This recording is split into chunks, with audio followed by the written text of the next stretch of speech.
അങ്ങനെ അനിമോളുടെ ചതിയിൽ അനീഷ് വീണു.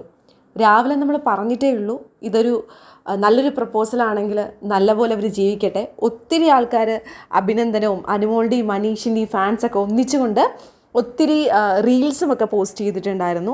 അവർ ഭയങ്കര സിൻസിയർ ആയിട്ടുള്ള സ്നേഹമാണെന്ന് പറഞ്ഞു. പക്ഷേ അവസാനം അനീഷ് പാവം അനിമോളുടെ അടുത്ത് പ്രപ്പോസ് ചെയ്യാണ്. അനിമോൾ കാണിച്ചതൊക്കെ തമാശയാണെന്നോ അല്ലെങ്കിൽ അഭിനയമാണെന്നോ ഒന്നും അറിയാതെ അനീഷ് പ്രപ്പോസ് ചെയ്യാണ് അനിമോളിനെ. അപ്പോൾ വളരെ സന്തോഷത്തോടു കൂടിയാണ് പ്രപ്പോസ് ചെയ്യുന്നത്.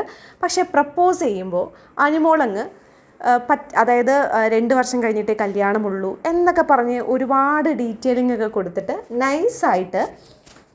നൈസായിട്ട് അങ്ങ് അനീഷേട്ടനെ തേക്കുകയാണ്. അത് കഴിഞ്ഞിട്ട് അനിമോള് ആദിലെടുത്ത് പറയുന്നുണ്ട്, അതായത് അനീഷേട്ടൻ ഇങ്ങനെ പ്രപ്പോസ് ചെയ്തു എന്നും അപ്പോൾ എനിക്ക് അങ്ങനെ താല്പര്യമില്ല എന്നും ഇങ്ങനെ ഞാൻ താല്പര്യമില്ല എന്ന് പറഞ്ഞപ്പോൾ, അതായത് തമാശയ്ക്ക് അനിമോളും അത്യാവശ്യം നല്ലപോലെ ഇട്ട് കൊടുക്കുന്നുണ്ടായിരുന്നല്ലോ, ഐ ലവ് യു എന്നുള്ള പില്ലോ ഒക്കെ കൊടുത്തു. അപ്പോൾ പുറത്ത് നെഗറ്റീവ് ആവുമോ എന്നൊരു പേടി അനിമോൾക്കുണ്ട്.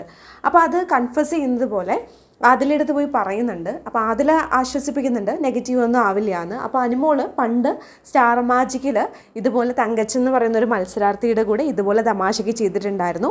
അത്രമാത്രമാണ് ഇവിടെയും ഉദ്ദേശിച്ചത്. പക്ഷെ ഇത്രയും സീരിയസ് ആവില്ല എന്നാണ് വിചാരിച്ചത്. അപ്പോൾ ശരിക്കും അനിമോള് വെറുതെ അഭിനയിക്കുമായിരുന്നു. ഒരു കോണ്ടന്റിന് വേണ്ടി മാത്രമാണ് പാവം അനീഷേട്ടനെ ഉപയോഗിച്ചത്. പക്ഷെ അനീഷേട്ടന് ഇതറിയില്ല.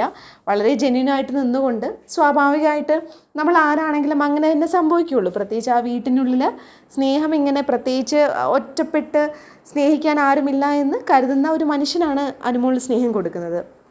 അപ്പോൾ അദ്ദേഹം ഇത് അക്സെപ്റ്റ് ചെയ്ത് അദ്ദേഹം വിശ്വസിച്ച് പോവുകയാണ്. അങ്ങനെ നോന്ന് പറഞ്ഞതിന് ശേഷം വീണ്ടും അദ്ദേഹം ഒറ്റപ്പെടൽ ശരിക്കും കാണുമ്പോൾ ഒരു വിഷമമൊക്കെ തോന്നുന്നുണ്ട്. പക്ഷെ ഇങ്ങനെ ചെയ്യേണ്ടിയിരുന്നില്ല എന്നാണ് പ്രേക്ഷകർ ഉൾപ്പെടെ എല്ലാവരും പറയുന്നത്. പ്രത്യേകിച്ചും ഈ അവസാന നിമിഷത്തിൽ. അതുകൊണ്ട് തന്നെ അനിമോൾക്ക് ഒരുപാട് വോട്ട് കുറയാനും അനീഷ് വിജയിക്കാനുള്ള സാധ്യതയാണ് ഇപ്പോൾ കാണുന്നത്. അപ്പം നിങ്ങളുടെ അഭിപ്രായം എന്താണെന്ന് താഴെ കമൻറ്റ് ചെയ്യുമല്ലോ. ഇനി 2 പേരും ഒറ്റയ്ക്ക് കളിക്കട്ടെ അല്ലേ. നമുക്ക് നോക്കാം ആർക്കാണ് ഈ വർഷത്തെ കപ്പെന്ന്.